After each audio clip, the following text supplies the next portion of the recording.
Hey everyone, welcome back. Today, we're tackling a question you specifically sent in. Do workplace wellness programs actually work? Do they benefit the employees and the companies investing in them? To get to the bottom of this, we've got a mix of sources, expert opinions, research papers, and even some compelling case studies from companies like Turk Inc. and Johnson. Plus, there's this fascinating story about a manufacturing company near Minneapolis that credits its success to a pretty unique approach to employee well-being. I can't wait to dive in. It's interesting because, workplace wellness seems to be everywhere these days, but there's a lot of debate about its effectiveness. Yeah. You'd be hard-pressed to find a company these days that doesn't offer some type of program. Yeah, you're right. They're pretty ubiquitous. But that begs the question, what exactly are we talking about when we say workplace wellness program? There seems to be a huge spectrum of options. Exactly. Some companies offer a basic health fair once a year and call it a day, while others create these really comprehensive initiatives. But generally, most programs fall into three main buckets: screening for health risks, managing lifestyle choices, and managing existing diseases. Picture a chart listing all the different services companies offer within each category. It's pretty extensive. We'll make sure you have a copy. So what are some of the potential pitfalls of these programs? Is it the sheer variety that makes it tough to figure out if they're actually moving the needle? That's definitely one of the challenges. Because these programs are so diverse, it's like comparing apples to oranges when you try to measure their effectiveness. Another challenge is the way research gets published. Studies that show positive results are more likely to get published, while those that show no effect might get tucked away in a drawer. This is called publication bias, and it can skew our perception of how well these programs actually work. That makes a lot of sense. So it sounds like researchers are really trying to untangle a complicated knot here. You mentioned a company near Minneapolis with a particularly unique story. What's so special about them? Right. Turk Inc., a manufacturing company just outside Minneapolis, decided to take a different path. Their CEO, Dave Lagerstrom, had a vision for a more holistic approach to employee wellness. He wanted to go beyond the usual health fairs and risk assessments and really invest in his employees' overall well-being. That sounds like a big shift in thinking. How did he translate that vision into action? What did they actually do? He focused on 5 key elements of well-being: physical, social, financial, career, and community. He truly believed that supporting employees in all these areas would lead to a healthier and more engaged workforce. Okay, so they went for a more holistic approach. But I'm curious about the specifics. What kinds of programs did they actually put into place? What did this look like in practice? Well, they introduced some interesting initiatives like flex time, part-time work options, and even telework possibilities. This gave employees more control over their schedules and addressed the social aspect of well-being. So they gave their employees more flexibility. It sounds like they were really trying to address the whole person, not just their physical health. Exactly. And they tackled financial well-being, too. They offered tuition reimbursement for employees who wanted to further their education or advance their careers. They even brought in a financial coach to provide guidance on things like saving for retirement or a child's college education. Wow, that's impressive. They really seem to have thought of everything. But what about the more traditional aspects of wellness, like physical health? Did they go beyond the usual gym memberships? Oh, absolutely.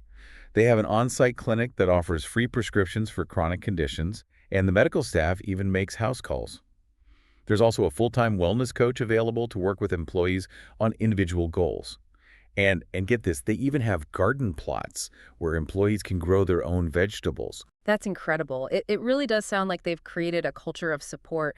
What kind of impact did all of this have on the company? Did they see tangible results from this investment? The results have been pretty remarkable. They saw a significant decrease in healthcare costs, lower turnover rates, and incredibly high employee satisfaction. But here's the kicker. The company also experienced strong financial performance overall. Lagerstrom attributes this success to the company's dedication to employee well-being. That's an incredible story. It sounds like Turk Inc. found a winning formula. But their success begs the question, what does the broader research say about the effectiveness of workplace wellness programs? Do these positive results hold up in other companies and industries? That's the million-dollar question, isn't it? As we discussed earlier, evaluating these programs is a bit like navigating a maze because there are so many variables at play. However, there are some interesting studies out there that offer some insight into whether these programs actually work.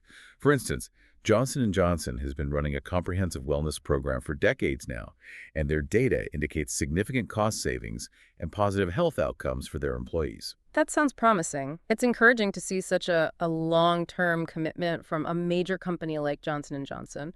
Do their findings align with what other researchers are seeing, or is this a bit of an outlier? While Johnson & Johnson's findings are certainly noteworthy, not all studies paint such a rosy picture. For example, a randomized controlled trial conducted at the University of Illinois found no significant impact on employee health or company healthcare costs after a year of implementing their wellness program. Wait, a randomized controlled trial? I've heard that's considered the gold standard for scientific research. Why didn't it show any positive results? You're absolutely right. Randomized controlled trials are highly regarded in the scientific community, which is what makes this particular study so intriguing. It's important to remember that this study only tracked outcomes for 1 year. It's possible that longer-term studies might reveal different outcomes. Even the researchers acknowledge that it might be too early to see any significant impact.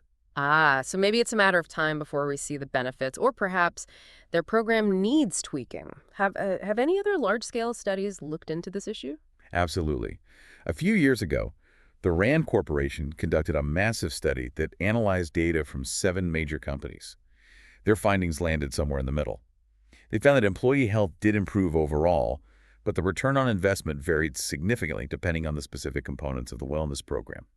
For example, programs focused on managing chronic health conditions seemed to be more cost-effective than those geared toward preventing future health issues. So the takeaway here seems to be that some programs are better than others when it comes to cost savings. This makes me think about a big topic that often comes up in discussions about workplace wellness, financial incentives. Do they actually work? That's a great point. Incentives are a common strategy companies employ to boost participation in wellness programs. These incentives might include discounts on health insurance premiums, bonuses, or even extra vacation days. The idea is to motivate employees to make healthier choices. It makes sense in theory, but there's always a flip side, right? What are some of the potential downsides of using financial incentives in this way? Well, there are certainly ethical concerns. Critics argue that it's unfair to penalize employees who can't meet specific health goals, particularly those who might face challenges due to pre-existing health conditions or factors beyond their control. There's also an ongoing debate about whether these incentives actually lead to lasting behavior change or if they just create a temporary shift. So it sounds like using incentives to promote healthy choices might not be as straightforward as it seems. What does the research say about how widespread and how effective these incentives actually are? Based on the data, it seems like almost everyone is trying them.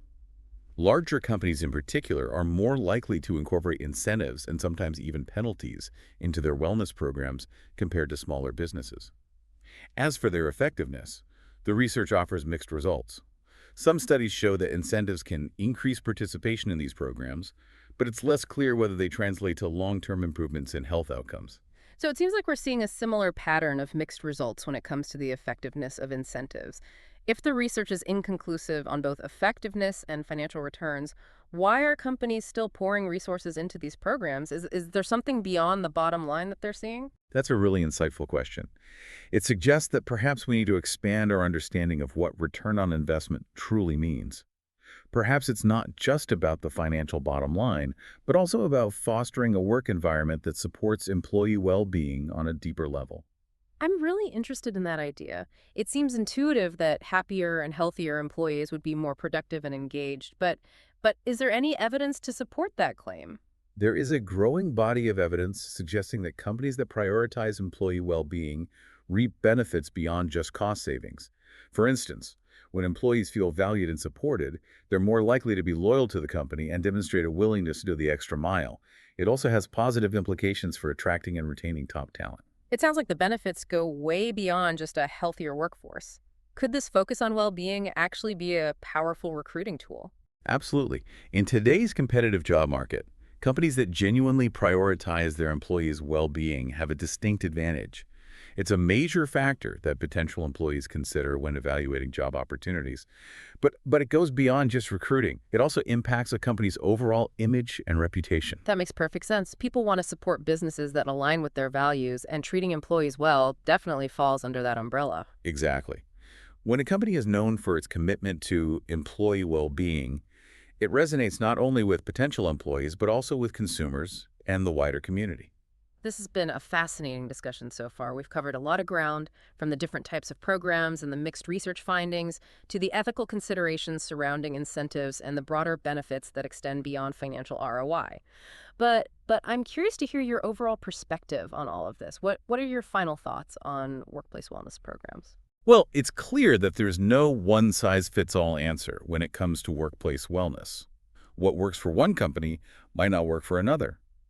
However, I think the key takeaway here is the importance of shifting our mindset. It's not about simply fixing employees or viewing them as problems to be solved. Instead, it's about creating a work environment that genuinely supports well-being in a holistic and meaningful way. I like where you're going with this. So it's not just about offering a yoga class here and a free fruit basket there. It's about cultivating a workplace culture where employees feel valued, respected, and empowered to make healthy choices. You hit the nail on the head. It's about fostering trust, open communication, and a sense of community within the workplace. These are the foundational elements that allow wellness programs to truly thrive. It sounds like we need to look beyond the specific programs and focus on creating a company culture that truly values well-being. It makes me think back to Turk Inc. They seem to grasp this concept from the start. You're right. Turk Inc.'s success wasn't just about the specific initiatives they implemented. It was about their underlying philosophy. They prioritized employee well-being, even if it meant delaying financial returns. And their CEO, Dave Lagerstrom, really believed that investing in employees was not only the right thing to do, but would also ultimately lead to better business outcomes. He seemed to understand that building a thriving company starts with supporting the people who make it all happen. Precisely. Their story highlights the importance of leadership in shaping company culture. It's not enough for CEOs to just talk about well-being. They need to actively create an environment where employees feel genuinely supported and valued. So it's about walking the talk, not just talking the talk. This has been a really insightful deep dive into workplace wellness programs.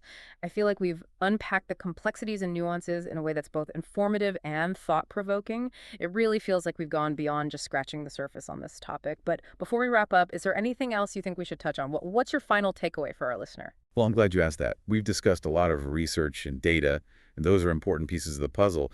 But as we evaluate these programs and their overall impact, it's crucial to remember the human element. What do you mean by that? Data and research are valuable tools, but they only tell part of the story. We can't forget that behind every statistic is a real person with their own unique needs, challenges, and aspirations. That's such an important point. It's easy to get caught up in the numbers and lose sight of the individual employee experience. Exactly. As you continue to explore this topic, I encourage you to consider the personal stories, the individual journeys within those companies. That's where the true essence of well-being lies. That's a really powerful reminder. Thanks for bringing that back to the forefront. It's definitely something for all of us to think about. My pleasure. It's been a great discussion. Well, I think that's a perfect note to end on. A big thank you to our expert for sharing their insights and helping us navigate this complex topic. And to you, our listener, thank you for joining us on this deep dive into workplace wellness. We hope you found it informative and maybe even a little bit inspiring. Until next time, keep learning and keep exploring.